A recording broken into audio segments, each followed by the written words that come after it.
Today's speaker is Chris Johnson, standing to my left here. Chris is a New York-based photographer and filmmaker. He received his undergraduate degree in film production from Concordia University in Montreal. He spent the last 3 years working on his signature project, A Better Life. He's been, in the prisons, he's been traveling across the United States, Canada, and the United Kingdom, Ireland, and a few other countries as well. He's interviewed many prominent atheists, as well as people, sort of regular folks from various walks of life. Some of those prominent folks are Richard Dawkins, Stephen Pinker, Daniel Dennett, Darren Brown, Pat Churchland, Julia Sweeney, the magicians Penn and Teller, and many more. Chris has given talks on atheism and his work in the humanist, on the Better Life, both book and movie. He's given talks at the Humanist Faculty at Harvard, the New York Society for Ethical Culture. We saw him at the Pennsylvania State Atheist Humanist Conference. He's spoken also to Sunday Assembly and the Atheist Community of Austin. Oh, and the Freedom from Religion Foundation at their annual conference as well. He's also been a guest on various podcasts and TV shows, such as The Humanist Hour, Atheist Airwaves, The Phil Ferguson Show, The Atheist Experience, and Pivot TV's Take Part Live. Chris is the recipient of the Kodak Award for Excellence in Filmmaking, as well as the B.F. Lorenzetti Scholarship for Excellence in Filmmaking. So, please help me give a warm welcome to Chris Johnson.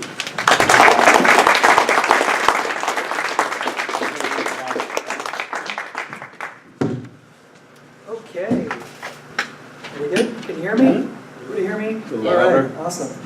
Well, thank you so much for that lovely introduction. And it's exciting to be here in New Jersey. The first time I've done a talk in New Jersey. Exciting. And it's early, so earlier than we think it is, which is pretty exciting too. So thank you for that lovely introduction, and I'm excited to be here to talk about A Better Life, both the book and the film.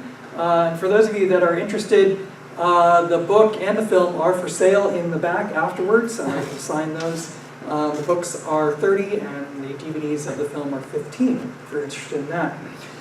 Another thing to mention as well before we get started with the meat of the lecture is that I'm on a tour right now, a speaking tour and screening tour of the film, which is supported in part by Patreon. So if you go to patreon.com/theatheistbook, find out more information on how to support the tour and keep it going. I'll talk about the tour a little bit later on as well. So, like I said, here to talk about my book, A Better Life, 100 Atheists Speak Out on Joy and Meaning in a World Without God, and the film version, which came out this past year, A Better Life, an Exploration of Joy and Meaning in a World Without God. How many people here have seen the film? Anybody here seen the film? Nobody. Oh, one in the back. Yes. It's a good film. No. It's hard to say that about one film. Just to give you a taste of the film, I just want to start out by showing the trailer for the film so you can get an idea of what it is I'm talking about. So, the trailer of A Better Life. Atheists don't like our happiness. They don't want you to be happy. They want you to be miserable. They're miserable, so they want you to be miserable.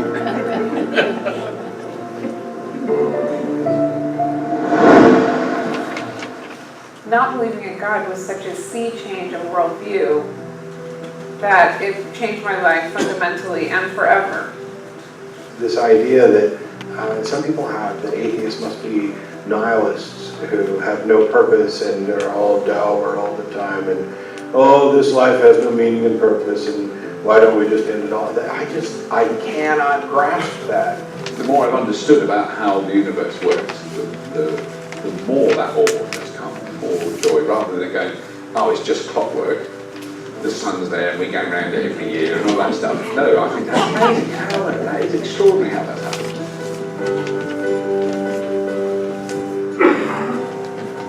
Since we can contemplate ourselves and we are made of the stuff of the cosmos, by transitive properties, we are a way for the cosmos to know itself.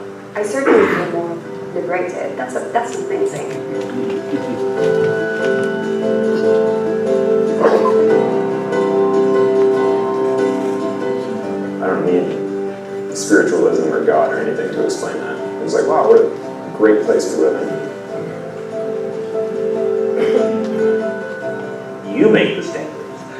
you create the goals, that you decide what is meaningful or not. Once you get that, it's enormously freeing. As the cobblers used to say, work while you have light. So while you're here, while you have your 300 months, you must put all your energy into it.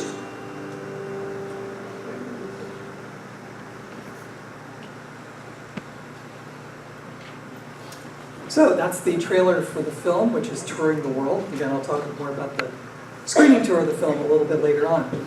But speaking of movies, one of my favorite films, and this might be a little weird for an atheist to say, is a film about C.S. Lewis. It's a movie called Shadowlands from 1993, directed by Richard Attenborough. And Lewis is played by Anthony Hopkins in this film. How many people have seen that film? Oh, nice. It's one of my favorite films. And I just want to show you a brief clip from that film. One of the scenes that always stuck out to me where Lewis is talking about why pain exists in the world. I received a letter that referred to an event that took place almost a year ago now, December the 4th, 1951. My correspondent hadn't forgotten. I got getting this happen. That was the night a number 1 bus drove into a column of young Royal Marine cadets in Chatham and killed 24 of them. You remember? And the letter asks some simple but fundamental questions. Where was God on that December night? Why didn't he stop? Isn't God supposed to be good? Isn't he supposed to love us? And does God want us to suffer? What if the answer to that question is yes? So I'm not sure that God particularly wants us to be happy. I think he wants us to be able to love and be loved. So God wants us to be able to love and be loved. And I happen to agree with 1/3 of that statement. Because that's one of the central themes of the work that I've been doing for the past couple of years, both in the book and the film of Better Life. Throughout my conversations with people from around the world, the thing that keeps coming up again and again in talking about the meaning of life and talking about how we find joy in life, it all comes down to our relationships with other people, exploring the world, and love and be loved certainly falls into that category. It's a little hard though, especially in the United States right now, because we're so divided both politically and religiously. If you look at like what Pat Robertson said at the beginning of the trailer there about atheists. Atheists are one of the most distrusted groups in the country. I'm sure I don't need to tell you that.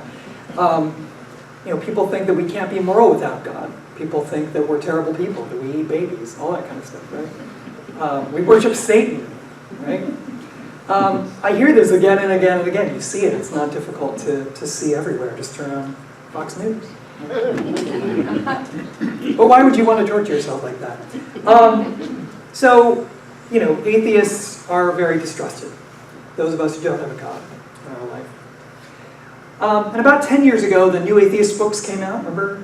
The God Delusion, The End of Faith, Letter to a Christian Nation, all these books, and they're wonderful books. And this new atheist movement started, which is a very antagonistic movement, which I think is good in many cases. At the same time, in the past 10 years, I feel like most of our conversation, most of our public conversation as atheists, is talking about what we don't believe. And I wanted to talk about what we do believe. Because some of the stuff that we put out there doesn't necessarily put us in the best light. So if you look online, the internet, right? Some of the stuff you'll see as the public face, the public image of atheism, tends to support people's ideas that we're just a bunch of curmudgeonly, terrible people. So, for example, these are just some things I found online earlier. If you look on Facebook, you'll see these memes, right? Religion, a tool invented by the powerful to control the stupid. What about this one? I'm an atheist, and I really don't care what you think. Oh, and by the way, this is just about the content. My other lecture is about the graphic design of all of these. What about this one? I just found this one yesterday. No, I'm not religious, and I find it deeply insulting that you would presume that someone as smart as me shares your narrow delusional worldview. Any English teachers here? Smart as me? Or this one. Science flies you to the moon, religion flies you into buildings. Which you can get on a t-shirt.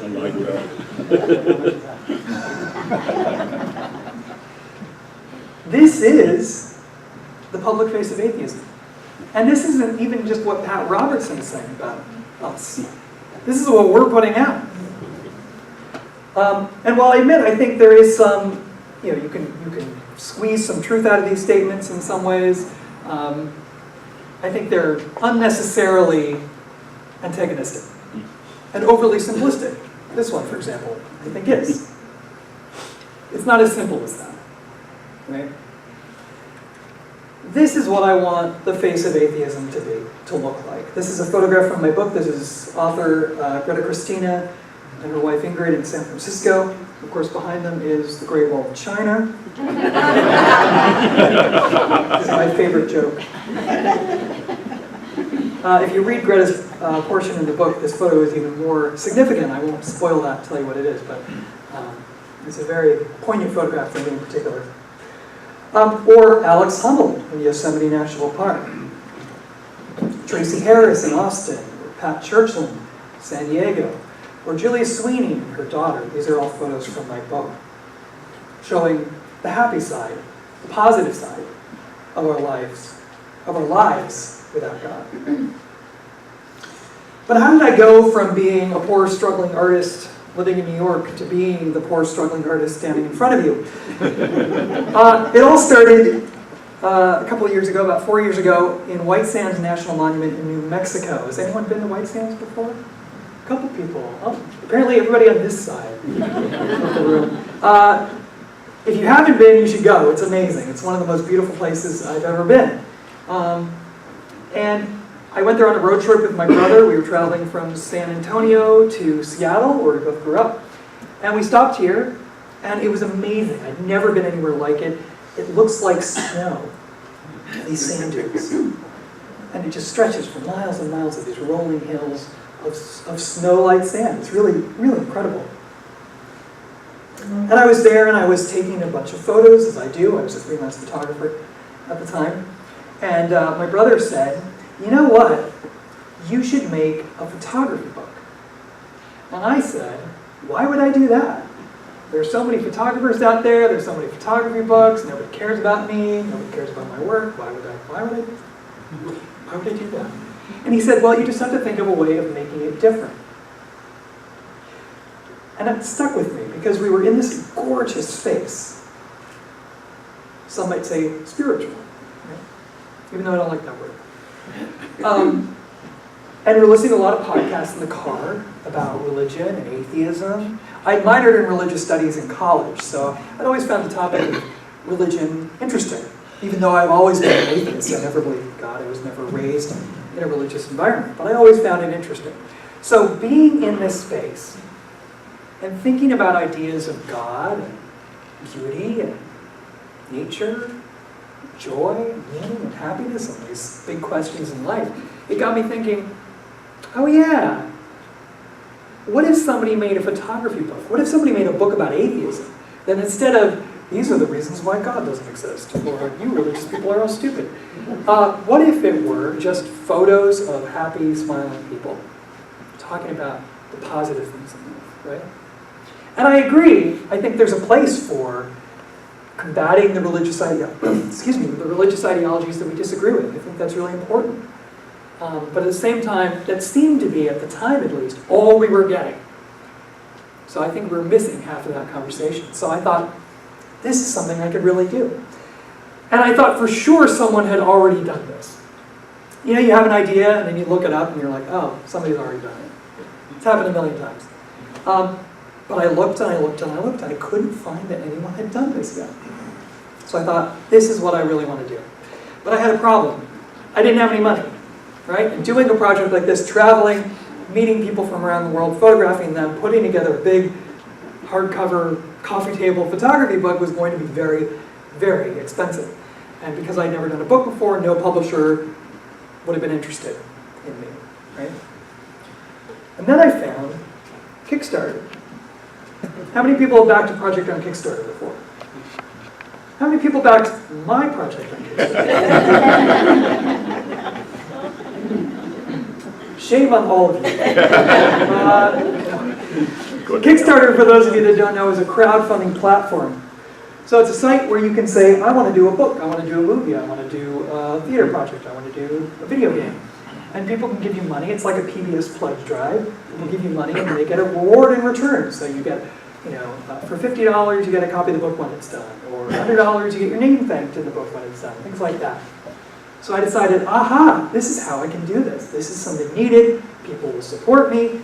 And I put myself out there and I did a 2-month-long fundraiser to fund this project. It was something I really believed in, something I really wanted to do. And of course the internet responded in the way that the internet always does, with the greatest amount of respect. Now, I really like this comment for 2 reasons. Number one, they said please. I'm alive to get that. And 2, they kind of give me a choice. They're okay if I die in a car crash or some other accident.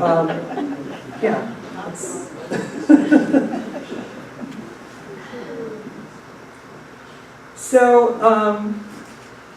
So the response wasn't all negative, right? So I received some positive responses as well. For example, I got this photo from someone in the armed forces. Atheist in the foxhole, as it were. All these people that say, there are no atheists in the foxholes. Not true. I got this email. Saying how important it was for a book like this to come out.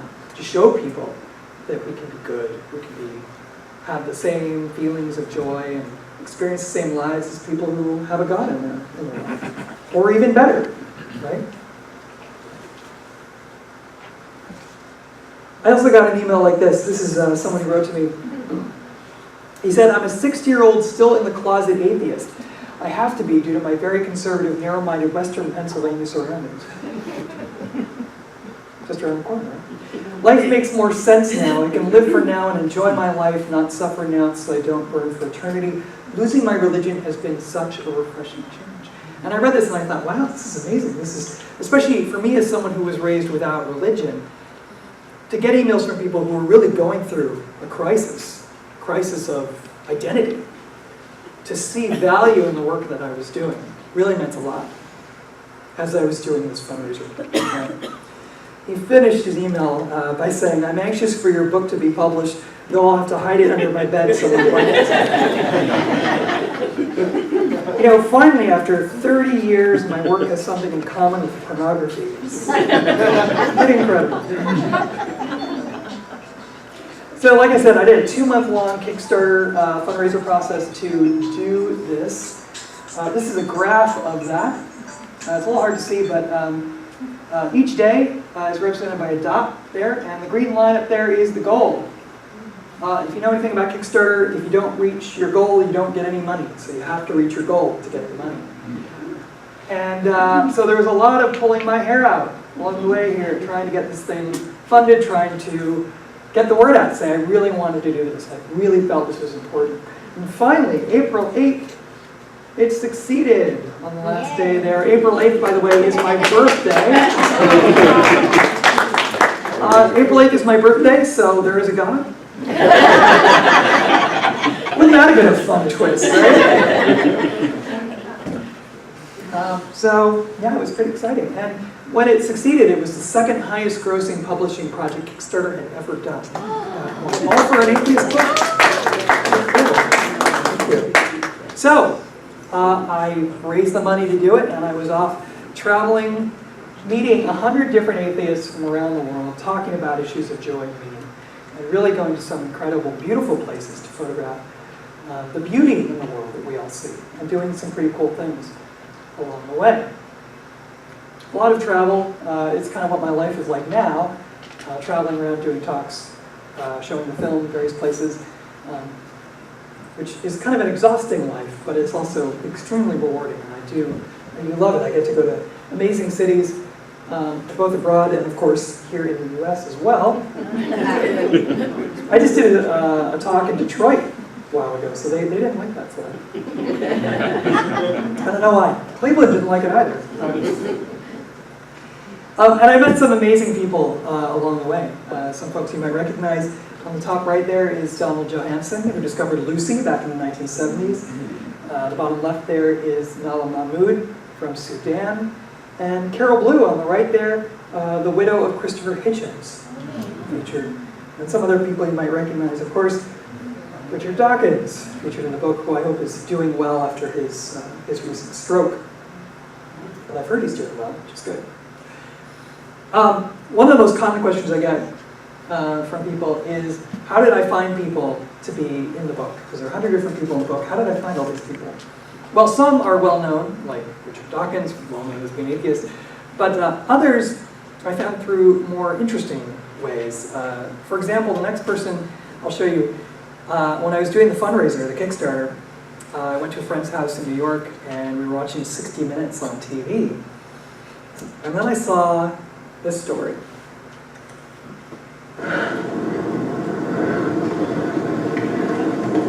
Here, Alex Honnold is 2,600 feet above the Yosemite Valley floor, trying to haul himself up the slippery granite wall of Sentinel. He's so high, he disappears into the mountain. Alex moves seamlessly across a section of flaky, unstable rock, pausing to dry a sweaty hand in his bag of chalk. There's nothing but him, the wall, and the wind. He's up here without ropes or a safety harness. All he has is a pair of rubber climbing shoes. This is what climbers call free soloing, and it's so dangerous that less than 1% of people who climb attempt it. And of course, my first thought after seeing this is, I wonder if he's an atheist. By the way, the full 60 Minutes piece on him is on YouTube. You can go check it out. It's really incredible, the work that he does. So I looked him up. It turns out he is an atheist. Surprise, right? And I sent him a message, and he was really excited to be a part of this project. There he is in Yosemite. Just to give you a little perspective, it's hard to tell in this photograph, but here's a photograph of us, that same rock that he's sitting on. Earlier when we were looking at locations. If anybody can do it, he can do it. Who's really incredible. Sorry? Who is photographing him? Who was photographing him? I was. Yeah. You had to go up there too. Yeah, I was up there too. Yeah. The other way. Yeah. So I just want to share you a little piece of my time in Yosemite National Park with Alex Honnold.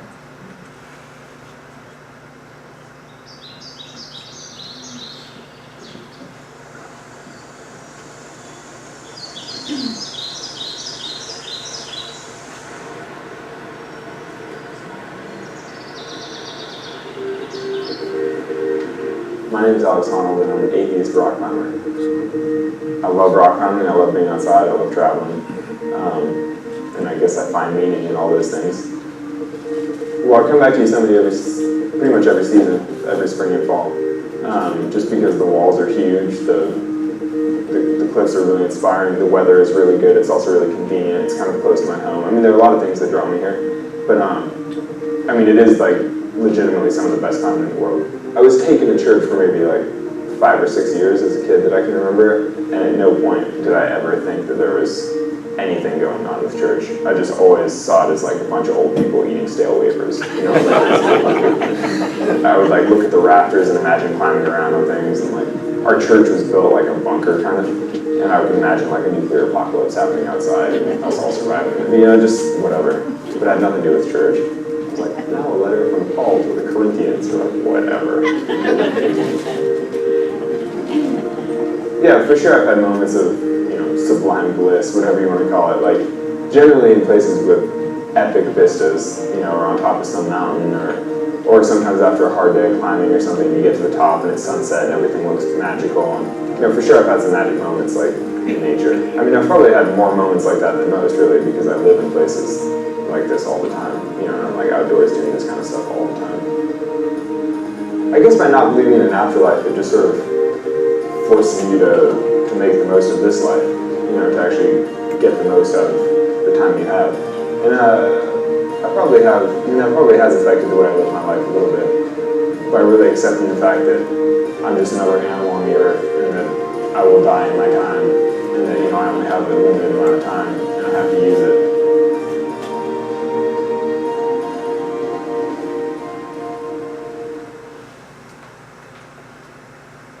So I spent about a year and a half traveling, meeting people, interviewing people for the book, and photographing them. All the interviews I did for the book, I filmed. As you can see, my interview with Alex there. I filmed. So about a year and a half later, I came out with the book, which is right here and is available in the back afterwards. Limited quantities available. And I was really happy with it. I'm really proud of the book. I'm really proud of the project. We had a wonderful launch in New York City. You can see some of the folks that were in the book as well. People like Michael Bedora, Leanne Lord, Matthew Chapman on the far right there, Charles Darwin's great-great-grandson. So really a wonderful project. And I mentioned I filmed all the interviews. So when I was done with the book, I had like 70, 80 hours of interview footage.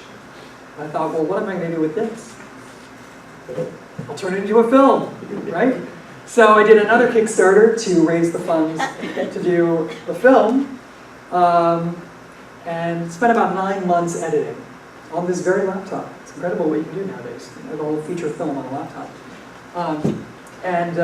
May of last year, I did the premiere of the film in London to a sold-out crowd, and I've been traveling, showing the film and talking about this project ever since.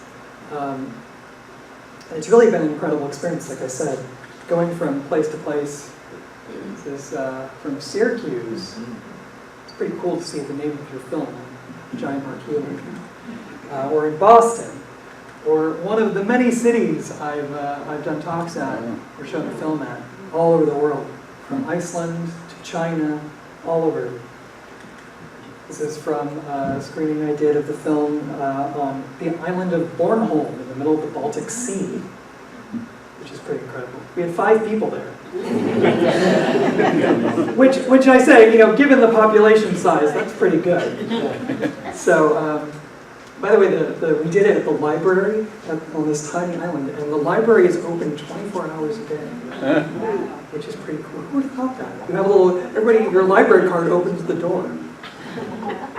Thought that's a cool idea. You just walk in. You need a book at 3 a.m. It's like the Apple Store in New York City. It's open 24 hours.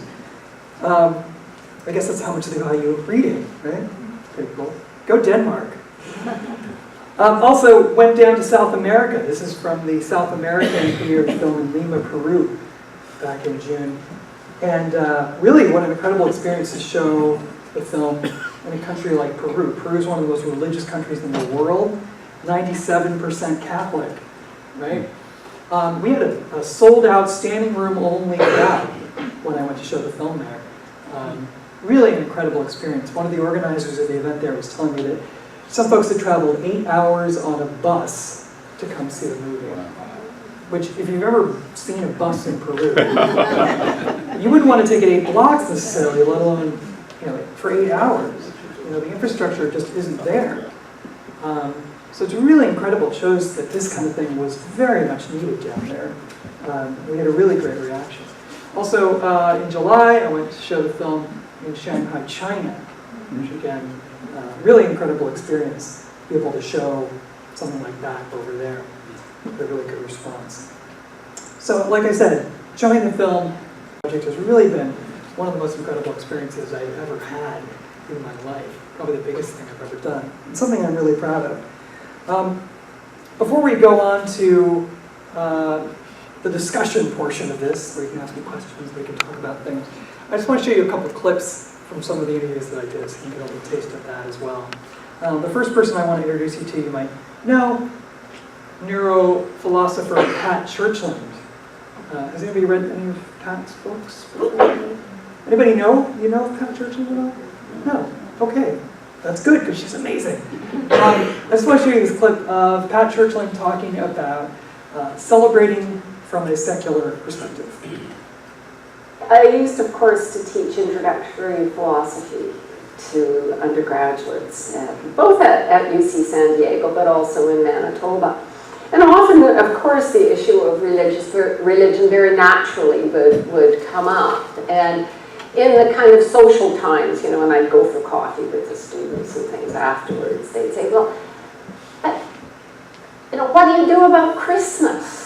and it was a very reasonable question. And so I sort of began to explain to them, well, you know, we really think of it as a kind of, originally, a kind of pagan holiday, which is sort of the celebration of winter solstice, where, you know, the days are as short as they're going to get, and the photo period is going to lengthen, and there's all kinds of rituals associated with it being winter solstice. And we just partake of any rituals that happen to please us and that we feel comfortable with. Do the kids hang up stockings? Of course. And so do the dogs. And do we leave out cookies for Santa Claus? Well, but of course. And so it doesn't have to be taken to be too heavy and serious, and it can still be fun and playful and joyful, while at the same time, you know, you're not buying into it wholeheartedly. I mean, in the way that, you know, when you play Monopoly, you take it all very seriously, and you really want all those houses, and then you really want to get those hotels, and you really want to be the monopolist that wins it all, and all that sort of stuff. But you know, it's only play money.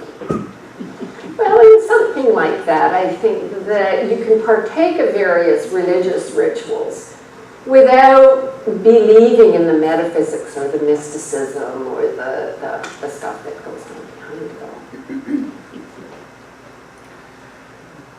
Another person you might recognize from the project is philosopher A.C. Grayling. Anybody read A.C. Grayling's work before? A couple of people, all right. He's one of those people that could read the phone book and it would be interesting. Okay. By the way, that's going to be coming out dated term soon. Phone book. The kids are going to say, what's that? It's like a dial tone. What's that? I'm getting older. It's great. But one of the things that really stuck with me from Grayling was him talking about how much time we have in our life. Right? So I want to share that with you. If you think that death is the end of one's life, it puts a great deal of emphasis and focus on achieving something in this life. Now, I'm very fond of repeating, and I repeated at every possible opportunity what Solon, the Athenian lawgiver, said to King Croesus. He said to him, you've got to remember that a human life is less than 1,000 months long. If you do the maths, supposing you live until you're 80, what's 12 times 80? It's less than 1,000 months. And a third of them, 300 months, you're asleep. Another third of them, you're waiting in line somewhere. You're waiting really, somewhere. So you have about 300 months to live with passion, to live with vividness, to live trying to do something, make something, trying to create some significance in your own life and the lives of people you care about, and indeed in the world in general, if you can. And that's quite a, that's quite a challenge in a way, but it's a good challenge. And so it means that one must not waste time. As the cobblers used to say, work while you have light. So while you're here, while you have your 300 months, you must put all your energy into it. Only 300 months. And how many of those are you a kid? Right? So it's even less than that. How many do you have left? Who knows? So you really do have to live each moment, right? Something that's really stuck with me from doing this project, talking to all these people, is it's really easy to get caught up in the small things, right? And again, you know, they matter, right? Paying your bills and how I'm getting from A to B and that stuff, it's important, but at the same time, we focus too much energy sometimes on that. And you know, We need to try to enjoy life a little bit more. Me too. I mean, I need to do it. It's one of those balancing acts, right? So, of course, at the end of life is death. And one thing that Julia Sweeney talked to me about was her views on death. And interesting coming from Julia too, because Julia's father-in-law died the morning that I came to interview her. So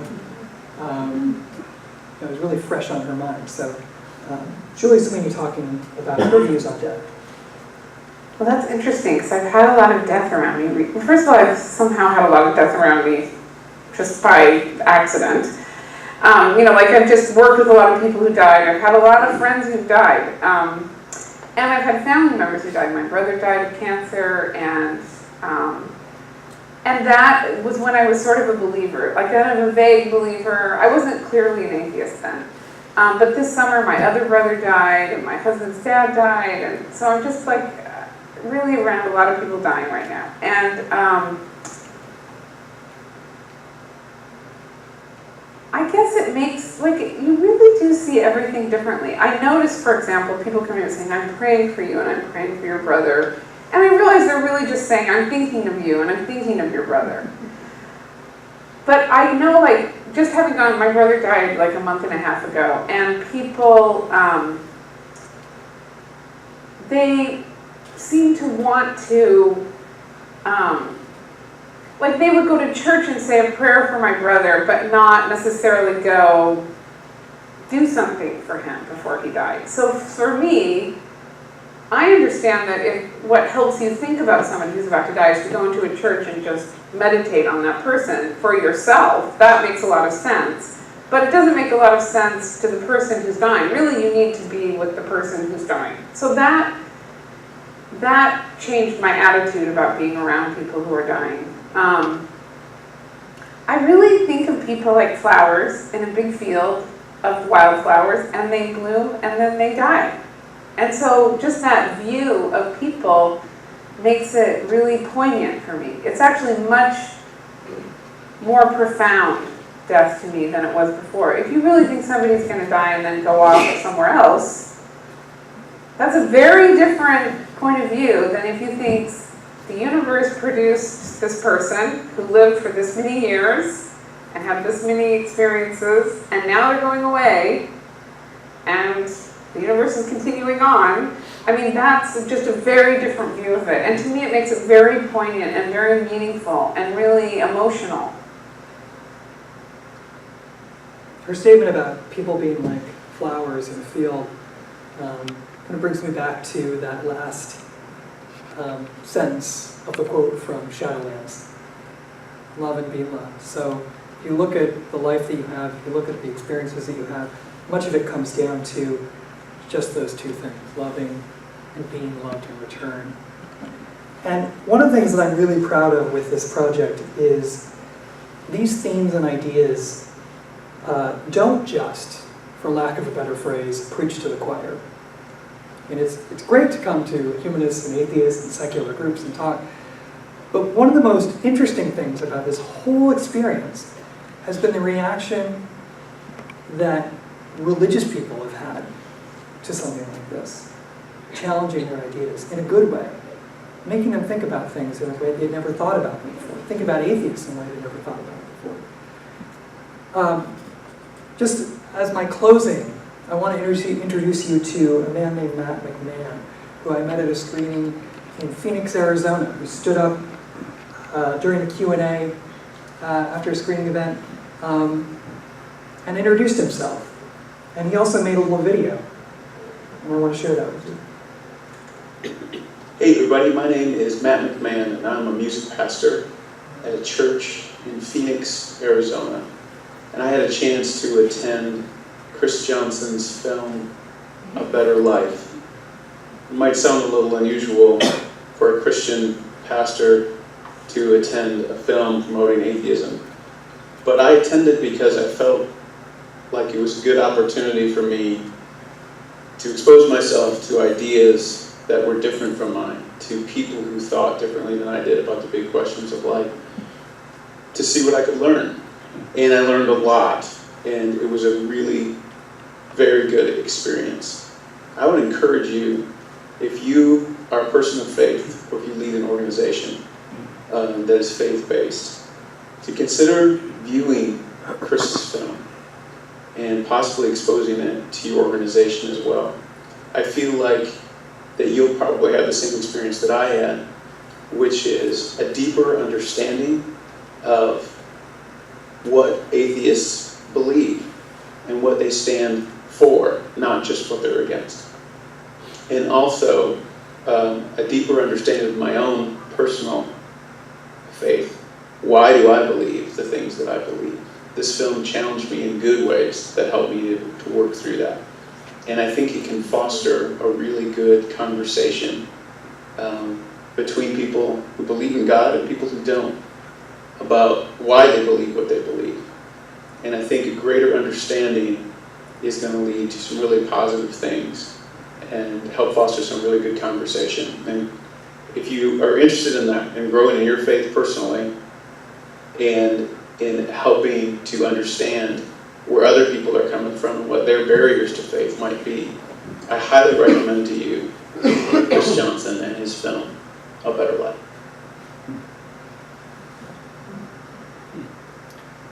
Thank you very much for your attention, and I'd be happy to answer any questions you have.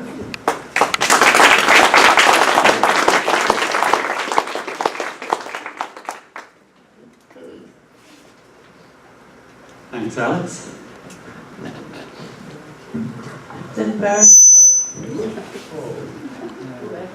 Hello. The ending of this, what you just showed us of the minister, is that the beginning of your, or could be the beginning of your DVD? It's not on the DVD, but it's certainly one of the things I'm most proud of is reaching people who are religious and making them think about atheists in a different way. I'm thinking in terms of if I buy this and I would like to show it to some very religious people, it would be great to start it off with that. Yeah, this is, if you go to my Patreon, patreon.com/theatheistbook, that clip is right there. It's on YouTube. On my YouTube channel as well, it's there. Oh, there's one. Thank you. I have two questions. Yeah. One, you commented about getting older. Right. But if you look around, you're one of the youngest people in this room. I know. And so is that typical? I know younger people, the newer generations are moving away from organized religion. At least that's the claim in the world. Yeah. What's your experience about that when you address crowds like this? Is this typical, and what can we do to engage the younger generation a bit more? That's a really good question, and it is typical. Most of the groups that I go to, especially most of the groups I identify as humanist groups or ethical culture groups, the demographic is much older. I think it's a big problem because some of these groups are really struggling because they're not getting a new crowd of members. And we're seeing a rise of the younger generations who are not going to church, but they're also not coming to groups like this. I think they're seeing community in different ways, online communities. The world is a lot smaller now than I think it used to be. A lot of the roles that were played by groups such as this, I think younger people are finding that same sense of community online. So it'll be interesting to see in the next 15, 20 years how that turns out. Because I know a lot of groups are struggling. I still think that one of the reasons churches survive is because people enjoy that day-to-day community interaction. Probably more so than the God part, even. And yet we spend so much of our time as atheists knocking down the God arguments, which I don't think anybody believes in because of anyway. And yet we need to foster these communities, because if we're going to bring people over in the church, we need to give them a replacement for that. I don't know how to do it though. I mean, that's the tough thing. You guys are doing a great job. This is a big group. I'm really impressed. But some of the groups you get, in unexpected places. I did a screening in Guatemala a couple of weeks ago, in Guatemala City. We had 160 people show up in Guatemala. It's amazing. But I don't know how to fix that. But it is a problem. You're right. Quick question. Yeah. On your funding curve, there was quite a knee in there. Was there any correlation with some world event or other event? Not that I'm aware of. If I knew the answer as to why it spiked so much, I think I'd be better at it now. Next time. But no, I don't know why. I don't know why. Just my persistence, trying to get people to know about it but not be obnoxious. It's my great fear in life, is not being obnoxious. So hopefully I It's succeed. because I was praying for you. You were praying for me, good. I was thinking maybe so was you told your relatives that it was your Excuse me? birthday. There's a question in the front. Yeah. Yeah, I noticed that you had the DVD in, was that Spanish? Yeah, the poster in Spanish there, yeah. Does the book come out in other languages as well? For now, the book is only in English. I'm trying to sell them first. Before I make new ones in other languages, I want to get rid of the ones I have. So it hasn't been translated yet. But hopefully in the future, I mean, if people see this as something that's valuable, it's important that people support it. Because as much as I would like to live my life off of compliments, which is great, you know, I can't pay my bills with compliments. As much as I'd love to. Love my landlord. But hopefully down the line, we get more funding. If it becomes a big thing, translating in other languages would be great. I know the English version book has gone all over the world. Argentina, Japan, China. Some have gone into Saudi Arabia, even. Mm-hmm. Some have been smuggled into Sudan. So it's really gone all over. So questions continue. I just do want to ask people's forbearance on calling out. This is not only just so that you can, I know some people say, oh, I don't need a mic to be amplified, but you do need to, we do need to keep one meeting. So this, in addition to amplification, is the token to talk, okay? Thanks. Very interesting. How do you figure out where you're screening? Do you have like a publicist or somebody? You do all of that? Yeah. So when are you going to start screening in some of the independent theaters in New Jersey? I'd love to. You know, it's just a matter of sometimes I reach out to groups, sometimes groups reach out to me to organize those. You know, like the Guatemalans just emailed me, which is pretty amazing. You know, the more that we can get it out there, the better. But it's a lot of work because it's just me. People think it's some giant corporation behind me. It's just me. Just me. All my books are in my dad's basement. You know. Yeah, there's the Two Rivers Theater, which usually does plays, but it's a nice size. Yeah, I mean, if people you want should look into it. Yeah, absolutely. If people have connections, just let me know. And,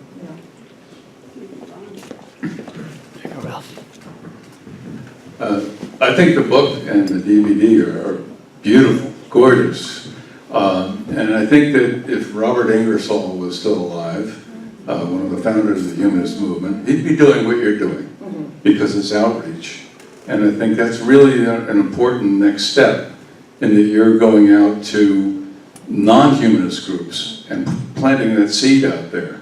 And I think your patron program where people can subscribe to a certain amount is terrific.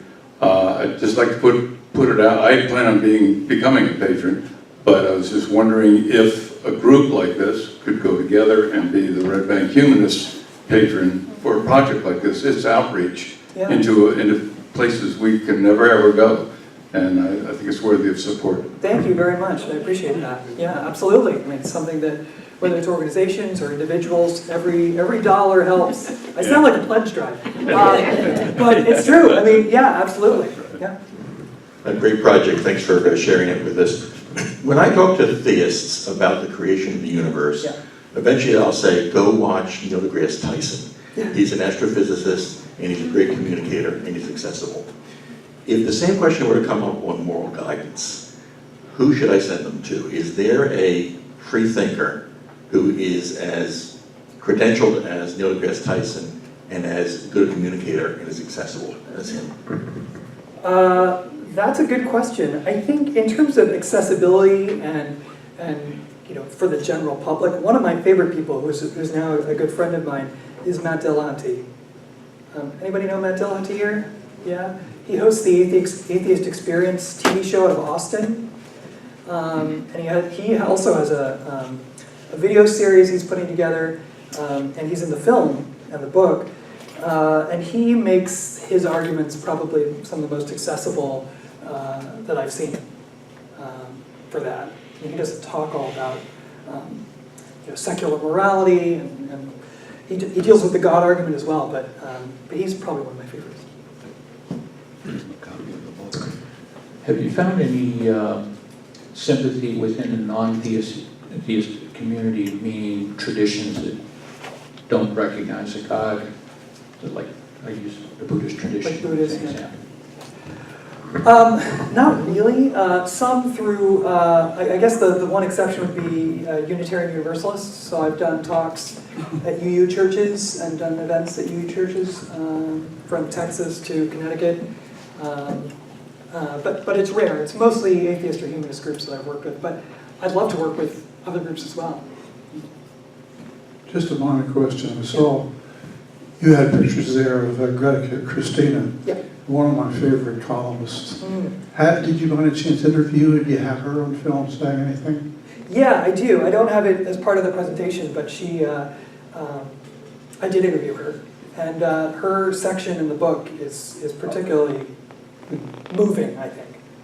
So. I'll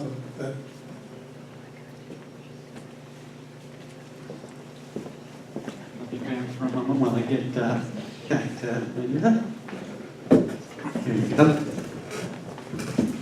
Hi, thank you very much. Do you get much hostility at any of your talks? Do people protest and, whatever? It's interesting because if they did, I think it would be better for me. If you look at the stuff that really does well in our communities, it's the combative stuff, it's the protesting, it's the, if somebody banned my book, that'd be amazing for me. And it's true, right? If Pat Robertson said something awful about this atheist book, people would buy it in droves. So it's, kind of paradoxically, I kind of wish that people would be a little bit more combative about it, but they're not, because I'm kind of nice. People don't really want to engage with me like that. Although it does happen occasionally. I had a heckler, a Christian evangelist heckler, the very first one in San Luis Obispo, California, of all places. I did 5 events in Texas and nothing happened. It's one of those things where it kind of would be nice, but at the same time I want to move beyond the fighting. But, the fighting is good publicity sometimes, so it's that struggle. Oh, I have an idea. Maybe you should try sending a copy to Donald Trump. There you go. I'd have to gold plate it or something. Be interesting with his reaction. I really enjoyed it, and thank you for doing this project. Thank you. I'm a nurse, and I wondered, have you ever interviewed nurses who are atheists? Nurses in particular, I don't. Yes, one of the folks in the book is a nurse. Because it's interesting, but nurses are still very much looked as truthful people. We have a great reputation still. But now that I've come out, I'm wondering how people are going to react to me. So over my years as a nurse, I had to listen to many different religious or non-religious people in critical conditions and, very awful things. But so I'm just wondering how we'll do. Thank you. Yeah, So you did interview a nurse. Yeah, there's one nurse in the book. I think I'm trying to remember if there's more. There's one that I know of, but actually a nurse who's also an amputee. So it's an interesting combination. Yeah. Well, I've been an atheist since I wasn't brought up either in a religion, really.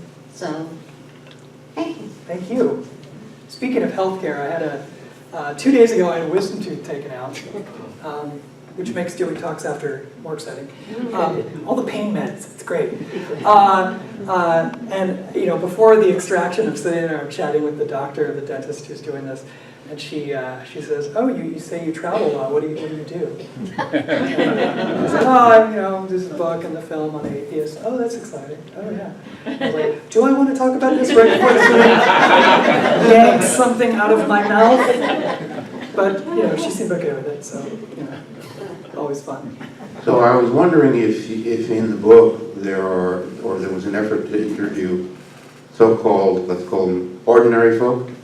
Yes, absolutely. Some of the folks in the book, in the film, are people you've never heard of, because they're just like, some of them are friends of mine, some of them are recommendations from other people. Like there's an airline pilot, an art historian, people like that. Yeah. And also, such an effort seems to be something that could be ongoing, because you never know where you're going to find those gems that speak to so many people. Yeah, absolutely. Are you continuing the project in some way? I haven't been continuing it thus far, but it's definitely something on my mind to, people always say, why do you do a sequel? Like, there's so many cool people. And I would love to do a sequel. I just need to sell more books first. Because something like this, if it doesn't sell well, you wouldn't want to do another one, because then you'd end up with twice as many books. So it's basically just a financial issue. Is there a place that people can go and record their own thoughts so they're available to the general public? Yeah, well, I haven't... Your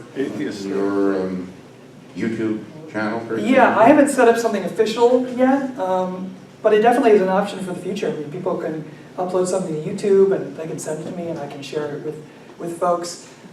It's definitely an idea that's crossed my mind. I've just been too busy with everything else to put it together, but it is something I consider.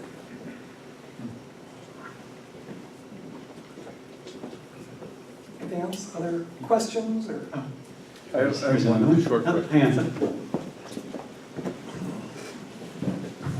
Hi, thanks. Great talk. It's maybe too broad a question, but the United States is considered by a lot of people to be a Christian nation. Is it harder in this country to find people to interview than other countries you've been to? Other countries that you've tried to find people, however you do that? No. In the U.S. there's a strong vocal community of atheists. We're pretty loud, but it wasn't too hard. Also, a lot of public intellectuals have come out as atheists, authors, things like that.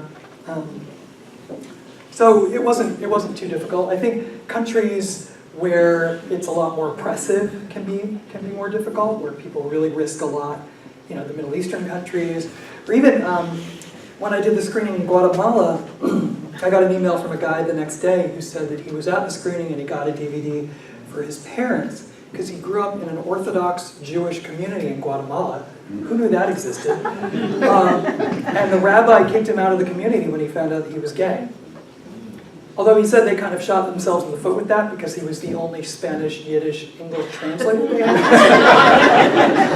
I'm sure they'll come knocking on his door later on for that.